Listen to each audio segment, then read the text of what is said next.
안녕하세요 여러분, 치과부부입니다. 요즘에 현대사회에서는 이제 성인병도 좀 흔해지고 당뇨나 고혈압과 같은 질환들도 예전에 비해서 많이 흔해진 질병 중에 하나인데요. 아무래도 이런 전신질환이 치과와는 크게 상관없다고 생각하시는 분들이 대부분이실 것 같습니다. 치과 술식이라는 게 출혈이 일어나는 그런 술식이기 때문에 이런 질환들과도 연결되어 있는 경우가 많은데요. 그래서 오늘은 치과에 오셨을 때 꼭 알려주셔야 할 전신질환에 대해서 살펴보도록 하겠습니다.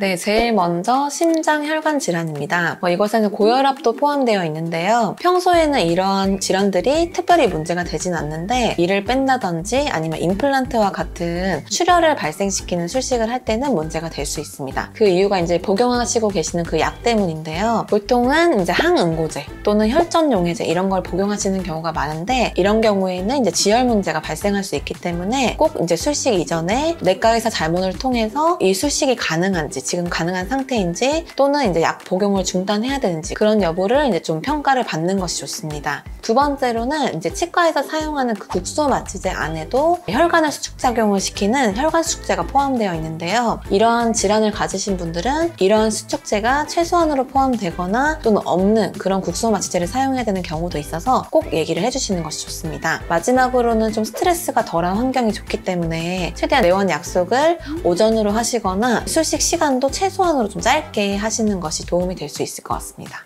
네, 두 번째는 갑상선 질환인데요. 갑상선 기능 항진증 또는 갑상선 기능 저하증 이러한 질환들이 있는데 먼저 갑상선 기능 항진증 환자의 경우에는 이 큰 술식을 앞두고 긴장을 하시게 되면 급성으로 발작 같은 것이 오실 수 있습니다. 그래서 그러한 술식 앞두고 좀 긴장하시거나 그런 경우는 별로 좋지 않아서 미리 얘기를 해주시는 것이 좋고 또한 이제 혈관 수축제 이런 거에 되게 큰 반응을 일으키시기 때문에 마찬가지 미리 알려서 그런 수축제가 없는 국소 마취제 이런 걸 사용하시는 것이 좋습니다. 두 번째로 이제 갑상선 기능 저하증 환자인데요. 이런 환자들의 경우에는 지혈이나 회복이 좀 더딘 경우가 많습니다. 또한 이제 어떤 약물에 대해서 민감하게 반응을 하기 때문에 술식 후에 투약이 필요할 때 용량을 결정하는 것도 굉장히 중요한데요. 그래서 이 갑상선 질환을 가지고 계시다 이러면은 큰 술식을 앞두고서는 꼭 내분비내과 그 의사들과 이제 자문을 통해서 안전한 방법으로 술식을 시행하시는 것이 좋습니다.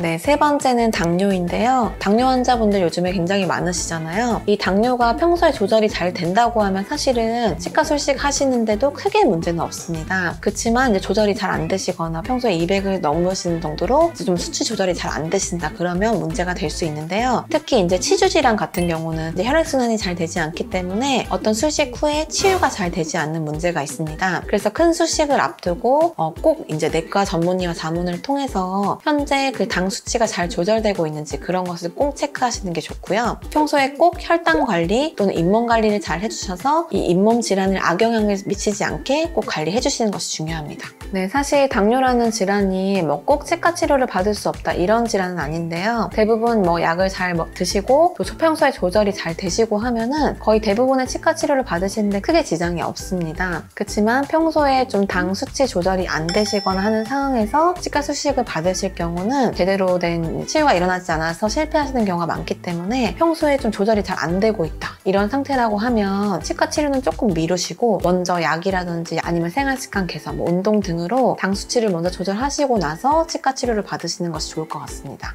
네 번째는 골다공증인데요. 골다공증은 굉장히 흔하고 특별히 문제가 없을 거라고 생각하시는데 사실 질환 자체는 치과 치료에 크게 문제 없습니다. 그렇지만 그 질환, 골다공증을 치료하는 치료제가 문제가 될 수 있는데 그 치료제 성분 중에 비스포스포네이트라는 성분이 있는데 그게 포함된 약을 복용을 장기적으로 하실 경우에는 이 잇몸뼈가 좀 나중에 턱뼈가 괴사되고 녹는 그러한 현상들이 나타날 수 있습니다. 그래서 발치라든지 아니면 임플란트 술식을 앞두고 계실 때는 꼭 어떤 치료제를 먹고 계신지 얘기를 해주셔야 되는데요. 만약에 아까 그 성분이 포함되어 있는 약을 드시고 계신다 그러면은 술식 3개월 전에 약을 중단한다든지 이러한 조치가 필요할 수 있기 때문에 골다공증을 앓고 계신다 또 약을 한 몇 년 정도 복용했다 이런 거 내용은 꼭 얘기를 해주시는 것이 좋습니다. 네, 마지막으로는 간이나 신장 질환이 있으신 분들을 위한 내용인데요. 그 중에서도 본인이 이제 급성으로 신부전이 오셨거나 급성 간질환 또는 이제 활동성 간질환 이렇게 급성으로 오신 분들은 간이나 신장의 기능이 좀 떨어지면 출혈이 잘 발생하고 또 염증도 잘 발생하고 이 치유가 좀 잘 안 일어나고 또 면역력이 떨어지고 이런 문제가 발생하게 됩니다. 그래서 이제 이런 게 급성으로 왔고 굉장히 심한 상태다 그러면은 아무래도 이제 치과 치료가 해가 될 수 있기 때문에 응급적인 치과 치료만 좀 하시고 웬만하면 큰 치료는 좀 뒤로 미루시는 게 좋을 것 같습니다. 또한 이제 대부분의 우리가 투약하는 그런 약물들이 간이나 신장을 통해서 배설이 되기 때문에 만약에 본인의 뭐 간 기능이 되게 지금 안 좋은 상태다 그러면은 꼭 치과에 알려서 치과 치료에 먹는 약이 간을 거치는지 이런 대사작용을 이제 확인한 다음에 약물을 선택하시는 것이 중요할 것 같습니다.